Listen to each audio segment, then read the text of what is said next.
Thank you. ನಾನು ಶೇಷಗಿರಿ ಮುಂಡಳ್ಳಿ, ಉತ್ತರ ಕನ್ನಡ ಜಿಲ್ಲಾ ವರದಿಗಾರ. ಅಂತೂ ಇಂತೂ ಉತ್ತರ ಕನ್ನಡ ಜಿಲ್ಲೆಯ ಭಟ್ಕಳದ ಮುರಿನಕಟ್ಟೆ ವಿವಾದ ಶಮನಗೊಳಿಸಲು ಸಂಬಂಧಪಟ್ಟಂತೆ ಜಿಲ್ಲಾಡಳಿತ ಮತ್ತು ಜಿಲ್ಲಾ ಪೊಲೀಸ್ ಇಲಾಖೆ ಮುಂದಾಗಿರುವಂತದ್ದು. ಈ ಹಿಂದೆ ಅನಾದಿ ಕಾಲದಿಂದಲೂ ಇರುವಂತಹ ಕಟ್ಟೆಯ ಇರುವ ಸ್ಥಳದಲ್ಲಿ ಕಟ್ಟೆ ನಿರ್ಮಾಣಕ್ಕೆ ಈಗಾಗಲೇ ಜಿಲ್ಲಾಡಳಿತ ರೂಪುರೇಷೆ ಕೂಡ ಸಿದ್ಧಪಡಿಸಿರುವಂತದ್ದು. ನಾನೀಗ ಮುರಿನಕಟ್ಟೆಯಲ್ಲಿದ್ದೇನೆ, ಗಮನಿಸಬಹುದು. ಇದು ರಾಷ್ಟ್ರೀಯ ಹೆದ್ದಾರಿ 66 ಕಾರವಾರದಿಂದ ಮಂಗಳೂರು ಸಂಪರ್ಕಿಸುವಂತಹ ಈ ಒಂದು ಹೆದ್ದಾರಿ. ಈ ಹೆದ್ದಾರಿ ಉತ್ತರ ಕನ್ನಡ ಜಿಲ್ಲೆಯ ಭಟ್ಕಳದ ಸಮೀಪ ಒಂದು ಮುರಿನಕಟ್ಟೆ ಪ್ರದೇಶ ಇದ್ದಿರುವಂತದ್ದು. ಕಳೆದ ಹಲವು ವರ್ಷಗಳಿಂದ ಹಿಂದೂಗಳ ಧಾರ್ಮಿಕ ಶ್ರದ್ಧೆಯ ಕೇಂದ್ರವಾಗಿರುವಂತಹ ಮುರಿನಕಟ್ಟೆ ಕಳೆದ ಕೆಲ ತಿಂಗಳುಗಳಿಂದ ವಿವಾದಕ್ಕೆ ಕೂಡ ಕಾರಣವಾಗಿರುವಂತದ್ದು. ಕಳೆದ ಮೇ 29ರಂದು ಇದೇ ಪ್ರದೇಶದಲ್ಲಿ ಸಂಬಂಧಪಟ್ಟಂತೆ ಹಿಂದೂ ಸಂಘಟನೆ ಕಾರ್ಯಕರ್ತರ ಸಮ್ಮುಖದಲ್ಲಿ ಇಲ್ಲಿ ಹೊಸದಾಗಿರುವಂತಹ ಮುರಿನಕಟ್ಟೆ ಕಟ್ಟೆಯನ್ನು ಕೂಡ ಕಟ್ಟಲಾಗಿತ್ತು. ಆದರೆ ಅದೇ ರೀತಿ ಒಂದು ಕೋಮಿನ ನಾಗರಿಕರು ಕೂಡ ಕಟ್ಟೆಯನ್ನ ಧ್ವಂಸಗೊಳಿಸಿದ್ದಾರೆ. ಇದು ಆಕ್ರೋಶಕ್ಕೆ ಕೂಡ ಕಾರಣವಾಗಿರುವಂತದ್ದು. ಜಿಲ್ಲೆ, ರಾಜ್ಯವಲ್ಲದೆ ಬೇರೆ ಬೇರೆ ಭಾಗಗಳಿಂದ ವ್ಯಾಪಕ ಆಕ್ರೋಶಕ್ಕೆ ಕೂಡ ಕಾರಣವಾಗಿರುವಂತದ್ದು. ಹಿಂದೂಗಳ ಧಾರ್ಮಿಕ ಭಾವನೆಗೆ ಧಕ್ಕೆ ತರುವಂತಹ ಕಟ್ಟಡ ಪುನರ್ ನಿರ್ಮಾಣ ಆಗಬೇಕೆಂಬ ಒತ್ತಾಯ ಕೇಳಿ ಬಂದ ಹಿನ್ನೆಲೆಯಲ್ಲಿ ಇದೇ ಪ್ರದೇಶದಲ್ಲಿ ನೀವೀಗ ಗಮನಿಸ್ತಾ ಇರಬಹುದು, ಅಂದ್ರೆ ಮುರಿನಕಟ್ಟೆಯ ಪ್ರದೇಶದಲ್ಲಿ ಇರುವಂತಹ ಕೆಲವೊಂದು ವಸ್ತುಗಳು ಕೂಡ ಅದೇ ರೀತಿಯಲ್ಲಿ ಕೂಡ ಇದ್ದಿರುವಂತದ್ದು ಗಮನಿಸಬಹುದು. ಅದೇ ರೀತಿ ಹಳೇದಾಗಿರುವಂತಹ ನಾಮಫಲಕ ಕೂಡ ಗಮನ ಸೆಳೀತಾ ಇರುವಂತದ್ದು. ಈ ಪ್ರದೇಶದಲ್ಲಿಯೇ ಸಂಬಂಧಪಟ್ಟ ಜಿಲ್ಲಾಡಳಿತ, IRB, ರಾಷ್ಟ್ರೀಯ ಹೆದ್ದಾರಿ ಪ್ರಾಧಿಕಾರದ ನೆರವಿನೊಂದಿಗೆ ಇದೇ ಜಾಗದಲ್ಲಿ ಹೊಸದಾಗಿ ಮುರಿನಕಟ್ಟೆಯನ್ನ ನಿರ್ಮಿಸಲು ಕೂಡ ಮುಂದಾಗಿರುವಂತದ್ದು. ಹೀಗಾಗಿ ಸಂಬಂಧಪಟ್ಟಂತೆ ವಿವಾದವನ್ನ ತಿಳಿಗೊಳಿಸುವ ಒಂದು ಉದ್ದೇಶ ಮತ್ತು ಪ್ರಯತ್ನನೂ ಕೂಡ ಸಂಬಂಧಪಟ್ಟಂತೆ ಜಿಲ್ಲಾಡಳಿತ, ಜಿಲ್ಲಾ ಪೊಲೀಸ್ ಇಲಾಖೆ ಕೂಡ ಮಾಡಿದೆ. ಯಾಕಂತ ಹೇಳಿದ್ರೆ ಈ ಒಂದು ಮುರಿನಕಟ್ಟೆಯ ಒಂದು ಧ್ವಂಸದ ವಿಚಾರ ವ್ಯಾಪಕ ಆಕ್ರೋಶಕ್ಕೆ ಕಾರಣವಾಗಿ ಪ್ರತಿಭಟನೆ ಕೂಡ ನಡೆದು ಹೋಗಿದೆ. ಯಾಕಂತ ಹೇಳಿದ್ರೆ ಸಂಬಂಧಪಟ್ಟ ಮೇಲೆ ಕ್ರಮಗಳನ್ನು ಕೈಗೊಳ್ಳಬೇಕೆಂಬ ಒತ್ತಾಯ ಕೂಡ ಕೇಳಿ ಬಂದಿತ್ತು. ಅದೇ ರೀತಿ ಕೂಡ ಮರು ನಿರ್ಮಾಣದ ಬಗ್ಗೆ ವ್ಯಾಪಕ ಒತ್ತಾಯಗಳು ಹಿಂದೂ ಸಂಘಟನೆಯ ಪ್ರಮುಖರಿಂದ, ಕಾರ್ಯಕರ್ತರಿಂದ ಕೇಳಿ ಬಂದಿತ್ತು. ಹೀಗಾಗಿ ಇದೇ ಸ್ಥಳದಲ್ಲಿ ಮೂಲ ಇರುವ ಈ ಒಂದು ಮಾರಿ ಹೊರೆಯನ್ನ ಹಿಡುವ ಸ್ಥಳದಲ್ಲಿ ಪುರಾತನ ಕಾಲದಲ್ಲಿ ಇರುವಂತಹ ಈ ಒಂದು ಕಟ್ಟೆ ಇರುವ ಪ್ರದೇಶದಲ್ಲಿ ಹೊಸದಾಗಿ ಕಟ್ಟೆಯನ್ನು ನಿರ್ಮಿಸಲು ಸಂಬಂಧಪಟ್ಟಂತೆ ಜಿಲ್ಲಾಡಳಿತ ಕ್ರಮಗಳನ್ನು ಕೂಡ ಕೈಗೊಂಡಿದೆ. ಹೀಗಾಗಿ ಸಂಬಂಧಪಟ್ಟಂತೆ ವಿವಾದಗಳನ್ನು ತಿಳಿಗೊಳಿಸಲು ಸಂಬಂಧಪಟ್ಟ ಅಧಿಕಾರಿಗಳು ಕೂಡ ಮುಂದಾಗಿದ್ದಾರೆ. ಒಟ್ಟಿನಲ್ಲಿ ಹಿಂದೂ ಧಾರ್ಮಿಕ ಭಾವನೆಗೆ ಧಕ್ಕೆ ತರುವಂತಹ ಮತ್ತು ಇಲ್ಲಿ ಯಾವುದೇ ರೀತಿಯ ಸಾಮರಸ್ಯವನ್ನ ಕೆಡುವಂತಹ ಪ್ರಯತ್ನಗಳು ಆಗಬಾರದೆಂಬ ಒತ್ತಾಯ ಕೂಡ ಕೇಳಿ ಬಂದಿದೆ. ಹೀಗಾಗಿ ಸಂಬಂಧಪಟ್ಟಂತೆ ಜಿಲ್ಲಾಡಳಿತ ಆದಷ್ಟು ಬೇಗ ಇಲ್ಲಿ ಕಟ್ಟೆಯನ್ನು ನಿರ್ಮಾಣ ಮಾಡಿ ಪೂರ್ತಿಯಾಗಿ ಅಂದ್ರೆ ಪೂರ್ಣ ಪ್ರಮಾಣದಲ್ಲಿ ಇಲ್ಲಿ ಉಂಟಾಗಿರುವಂತಹ ವಿವಾದವನ್ನ ತಿಳಿಗೊಳಿಸುವ ಕೆಲಸಗಳನ್ನ ಮಾಡಬೇಕಾಗಿದೆ. ಇವಿಷ್ಟು ಇಲ್ಲಿನ ಸುದ್ದಿ. ಮುಂದಿನ ಸುದ್ದಿಯನ್ನ ನನ್ನ ಕೊಲೀಗ್ ನೀಡ್ತಾರೆ. Over to you. Thank you. ನಾನು ಶೇಷಗಿರಿ ಮುಂಡಳ್ಳಿ, ಉತ್ತರ ಕನ್ನಡ ಜಿಲ್ಲಾ ವರದಿಗಾರ. ಅಂತೂ ಇಂತೂ ಉತ್ತರ ಕನ್ನಡ ಜಿಲ್ಲೆಯ ಭಟ್ಕಳದ ಮುರಿನಕಟ್ಟೆ ವಿವಾದ ಶಮನಗೊಳಿಸಲು ಸಂಬಂಧಪಟ್ಟಂತೆ ಜಿಲ್ಲಾಡಳಿತ ಮತ್ತು ಜಿಲ್ಲಾ ಪೊಲೀಸ್ ಇಲಾಖೆ ಮುಂದಾಗಿರುವಂತದ್ದು.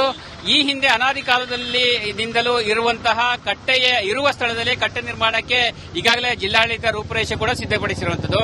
ನಾನೀಗ ಮುರಿನಕಟ್ಟೆಯಲ್ಲಿದ್ದೇನೆ, ಗಮನಿಸಬಹುದು. ಇದು ರಾಷ್ಟ್ರೀಯ ಹೆದ್ದಾರಿ 66 ಕಾರವಾರದಿಂದ ಮಂಗಳೂರು ಸಂಪರ್ಕಿಸುವಂತಹ ಈ ಒಂದು ಹೆದ್ದಾರಿ. ಈ ಹೆದ್ದಾರಿ ಉತ್ತರ ಕನ್ನಡ ಜಿಲ್ಲೆಯ ಭಟ್ಕಳದ ಸಮೀಪ ಒಂದು ಮುರಿನಕಟ್ಟೆ ಪ್ರದೇಶ ಇದ್ದಿರುವಂತದ್ದು. ಕಳೆದ ಹಲವು ವರ್ಷಗಳಿಂದ ಹಿಂದೂಗಳ ಧಾರ್ಮಿಕ ಶ್ರದ್ಧೆಯ ಕೇಂದ್ರವಾಗಿರುವಂತಹ ಮುರಿನಕಟ್ಟೆ ಕಳೆದ ಕೆಲ ತಿಂಗಳುಗಳಿಂದ ವಿವಾದಕ್ಕೆ ಕೂಡ ಕಾರಣವಾಗಿರುವಂತದ್ದು. ಕಳೆದ ಮೇ 29ರಂದು ಇದೇ ಪ್ರದೇಶದಲ್ಲಿ ಸಂಬಂಧಪಟ್ಟಂತೆ ಹಿಂದೂ ಸಂಘಟನೆ ಕಾರ್ಯಕರ್ತರ ಸಮ್ಮುಖದಲ್ಲಿ ಇಲ್ಲಿ ಹೊಸದಾಗಿರುವಂತಹ ಮುರಿನಕಟ್ಟೆ ಕಟ್ಟೆಯನ್ನು ಕೂಡ ಕಟ್ಟಲಾಗಿತ್ತು. ಆದರೆ ಅದೇ ರೀತಿ ಒಂದು ಕೋಮಿನ ನಾಗರಿಕರು ಕೂಡ ಕಟ್ಟೆಯನ್ನ ಧ್ವಂಸಗೊಳಿಸಿದ್ದಾರೆ. ಇದು ಆಕ್ರೋಶಕ್ಕೆ ಕೂಡ ಕಾರಣವಾಗಿರುವಂತದ್ದು. ಜಿಲ್ಲೆ, ರಾಜ್ಯವಲ್ಲದೆ ಬೇರೆ ಬೇರೆ ಭಾಗಗಳಿಂದ ವ್ಯಾಪಕ ಆಕ್ರೋಶಕ್ಕೆ ಕೂಡ ಕಾರಣವಾಗಿರುವಂತದ್ದು. ಹಿಂದೂಗಳ ಧಾರ್ಮಿಕ ಭಾವನೆಗೆ ಧಕ್ಕೆ ತರುವಂತಹ ಕಟ್ಟಡ ಪುನರ್ ನಿರ್ಮಾಣ ಆಗಬೇಕೆಂಬ ಒತ್ತಾಯ ಕೇಳಿ ಬಂದ ಹಿನ್ನೆಲೆಯಲ್ಲಿ ಇದೇ ಪ್ರದೇಶದಲ್ಲಿ ನೀವೀಗ ಗಮನಿಸ್ತಾ ಇರಬಹುದು, ಅಂದ್ರೆ ಮುರಿನಕಟ್ಟೆಯ ಪ್ರದೇಶದಲ್ಲಿ ಇರುವಂತಹ ಕೆಲವೊಂದು ವಸ್ತುಗಳು ಕೂಡ ಅದೇ ರೀತಿಯಲ್ಲಿ ಕೂಡ ಇದ್ದಿರುವಂತದ್ದು ಗಮನಿಸಬಹುದು. ಅದೇ ರೀತಿ ಹಳೇದಾಗಿರುವಂತಹ ನಾಮಫಲಕಗಳು ಕೂಡ ಗಮನ ಸೆಳೀತಾ ಇರುವಂತದ್ದು. ಈ ಪ್ರದೇಶದಲ್ಲಿಯೇ ಸಂಬಂಧಪಟ್ಟ ಜಿಲ್ಲಾಡಳಿತ, IRB, ರಾಷ್ಟ್ರೀಯ ಹೆದ್ದಾರಿ ಪ್ರಾಧಿಕಾರದ ನೆರವಿನೊಂದಿಗೆ ಇದೇ ಜಾಗದಲ್ಲಿ ಹೊಸದಾಗಿ ಮುರಿನಕಟ್ಟೆಯನ್ನ ನಿರ್ಮಿಸಲು ಕೂಡ ಮುಂದಾಗಿರುವಂತದ್ದು. ಹೀಗಾಗಿ ಸಂಬಂಧಪಟ್ಟಂತೆ ವಿವಾದವನ್ನ ತಿಳಿಗೊಳಿಸುವ ಒಂದು ಉದ್ದೇಶ ಮತ್ತು ಪ್ರಯತ್ನನೂ ಕೂಡ ಸಂಬಂಧಪಟ್ಟಂತೆ ಜಿಲ್ಲಾಡಳಿತ, ಜಿಲ್ಲಾ ಪೊಲೀಸ್ ಇಲಾಖೆ ಕೂಡ ಮಾಡಿದೆ. ಯಾಕಂತ ಹೇಳಿದ್ರೆ ಈ ಒಂದು ಮುರಿನಕಟ್ಟೆಯ ಒಂದು ಧ್ವಂಸದ ವಿಚಾರ ವ್ಯಾಪಕ ಆಕ್ರೋಶಕ್ಕೆ ಕಾರಣವಾಗಿ ಪ್ರತಿಭಟನೆ ಕೂಡ ನಡೆದು ಹೋಗಿದೆ. ಯಾಕಂತ ಹೇಳಿದ್ರೆ ಸಂಬಂಧಪಟ್ಟ ಮೇಲೆ ಕ್ರಮಗಳನ್ನು ಕೈಗೊಳ್ಳಬೇಕೆಂಬ ಒತ್ತಾಯ ಕೂಡ ಕೇಳಿ ಬಂದಿತ್ತು. ಅದೇ ರೀತಿ ಕೂಡ ಮರು ನಿರ್ಮಾಣದ ಬಗ್ಗೆ ವ್ಯಾಪಕ ಒತ್ತಾಯಗಳು ಇಂದು ಸಂಘಟನೆಯ ಪ್ರಮುಖರಿಂದ ಕಾರ್ಯಕರ್ತರಿಂದ ಕೇಳಿ ಬಂದಿತು. ಹೀಗಾಗಿ ಇದೇ ಸ್ಥಳದಲ್ಲಿ ಮೂಲ ಇರುವ ಈ ಒಂದು ಮಾರಿ ಹೊರೆಯನ್ನ ಹಿಡುವ ಸ್ಥಳದಲ್ಲಿ ಪುರಾತನ ಕಾಲದಲ್ಲಿ ಇರುವಂತಹ ಈ ಒಂದು ಕಟ್ಟೆ ಇರುವ ಪ್ರದೇಶದಲ್ಲಿ ಹೊಸದಾಗಿ ಕಟ್ಟೆಯನ್ನು ನಿರ್ಮಿಸಲು ಸಂಬಂಧಪಟ್ಟಂತೆ ಜಿಲ್ಲಾಡಳಿತ ಕ್ರಮಗಳನ್ನು ಕೂಡ ಕೈಗೊಂಡಿದೆ. ಹೀಗಾಗಿ ಸಂಬಂಧಪಟ್ಟಂತೆ ವಿವಾದಗಳನ್ನು ತಿಳಿಗೊಳಿಸುವಲ್ಲಿ ಸಂಬಂಧಪಟ್ಟ ಅಧಿಕಾರಿಗಳು ಕೂಡ ಮುಂದಾಗಿದ್ದಾರೆ. ಒಟ್ಟಿನಲ್ಲಿ ಹಿಂದೂ ಧಾರ್ಮಿಕ ಭಾವನೆಗೆ ಧಕ್ಕೆ ತರುವಂತಹ ಮತ್ತು ಇಲ್ಲಿ ಯಾವುದೇ ರೀತಿಯ ಸಾಮರಸ್ಯವನ್ನು ಕೆಡುವಂತಹ ಪ್ರಯತ್ನಗಳು ಆಗಬಾರದೆಂಬ ಒತ್ತಾಯ ಕೂಡ ಕೇಳಿ ಬಂದಿದೆ. ಹೀಗಾಗಿ ಸಂಬಂಧಪಟ್ಟಂತೆ ಜಿಲ್ಲಾಡಳಿತ ಆದಷ್ಟು ಬೇಗ ಇಲ್ಲಿ ಕಟ್ಟೆಯನ್ನು ನಿರ್ಮಾಣ ಮಾಡಿ ಪೂರ್ತಿಯಾಗಿ ಅಂದ್ರೆ ಪೂರ್ಣ ಪ್ರಮಾಣದಲ್ಲಿ ಇಲ್ಲಿ ಉಂಟಾಗಿರುವಂತಹ ವಿವಾದವನ್ನ ತಿಳಿಗೊಳಿಸುವ ಕೆಲಸಗಳನ್ನ ಮಾಡಬೇಕಾಗಿದೆ. ಇವಿಷ್ಟು ಇಲ್ಲಿನ ಸುದ್ದಿ. ಮುಂದಿನ ಸುದ್ದಿಯನ್ನ ನನ್ನ ಕೊಲೀಗ್ ನೀಡ್ತಾರೆ. Over to you. Thank you. ನಾನು ಶೇಷಗಿರಿ ಮುಂಡಳ್ಳಿ, ಉತ್ತರ ಕನ್ನಡ ಜಿಲ್ಲಾ ವರದಿಗಾರ. ಅಂತೂ ಇಂತೂ ಉತ್ತರ ಕನ್ನಡ ಜಿಲ್ಲೆಯ ಭಟ್ಕಳದ ಮುರಿನಕಟ್ಟೆ ವಿವಾದ ಶಮನಗೊಳಿಸಲು ಸಂಬಂಧಪಟ್ಟಂತೆ ಜಿಲ್ಲಾಡಳಿತ ಮತ್ತು ಜಿಲ್ಲಾ ಪೊಲೀಸ್ ಇಲಾಖೆ ಮುಂದಾಗಿರುವಂತದ್ದು. ಈ ಹಿಂದೆ ಅನಾದಿ ಕಾಲದಿಂದಲೂ ಇರುವಂತಹ ಕಟ್ಟೆಯ ಇರುವ ಸ್ಥಳದಲ್ಲಿ ಕಟ್ಟೆ ನಿರ್ಮಾಣಕ್ಕೆ ಈಗಾಗಲೇ ಜಿಲ್ಲಾಡಳಿತ ರೂಪುರೇಷೆ ಕೂಡ ಸಿದ್ಧಪಡಿಸಿರುವಂತದ್ದು. ನಾನೀಗ ಮುರಿನಕಟ್ಟೆಯಲ್ಲಿದ್ದೇನೆ. ಗಮನಿಸಬಹುದು, ಇದು ರಾಷ್ಟ್ರೀಯ ಹೆದ್ದಾರಿ 66 ಕಾರವಾರದಿಂದ ಮಂಗಳೂರು ಸಂಪರ್ಕಿಸುವಂತಹ ಈ ಒಂದು ಹೆದ್ದಾರಿ. ಈ ಹೆದ್ದಾರಿ ಉತ್ತರ ಕನ್ನಡ ಜಿಲ್ಲೆಯ ಭಟ್ಕಳದ ಸಮೀಪ ಒಂದು ಮುರಿನಕಟ್ಟೆ ಪ್ರದೇಶ ಇದ್ದಿರುವಂತದ್ದು. ಕಳೆದ ಹಲವು ವರ್ಷಗಳಿಂದ ಹಿಂದೂಗಳ ಧಾರ್ಮಿಕ ಶ್ರದ್ಧೆಯ ಕೇಂದ್ರವಾಗಿರುವಂತಹ ಮುರಿನಕಟ್ಟೆ ಕಳೆದ ಕೆಲ ತಿಂಗಳುಗಳಿಂದ ವಿವಾದಕ್ಕೆ ಕೂಡ ಕಾರಣವಾಗಿರುವಂತದ್ದು. ಕಳೆದ ಮೇ 29ರಂದು ಇದೇ ಪ್ರದೇಶದಲ್ಲಿ ಸಂಬಂಧಪಟ್ಟಂತೆ ಹಿಂದೂ ಸಂಘಟನೆ ಕಾರ್ಯಕರ್ತರ ಸಮ್ಮುಖದಲ್ಲಿ ಇಲ್ಲಿ ಹೊಸದಾಗಿರುವಂತಹ ಮುರಿನಕಟ್ಟೆ ಕಟ್ಟೆಯನ್ನು ಕೂಡ ಕಟ್ಟಲಾಗಿತ್ತು. ಆದರೆ ಅದೇ ರೀತಿ ಒಂದು ಕೋಮಿನ ನಾಗರಿಕರು ಕೂಡ ಕಟ್ಟೆಯನ್ನ ಧ್ವಂಸಗೊಳಿಸಿದ್ದಾರೆ. ಇದು ಆಕ್ರೋಶಕ್ಕೆ ಕೂಡ ಕಾರಣವಾಗಿರುವಂತದ್ದು.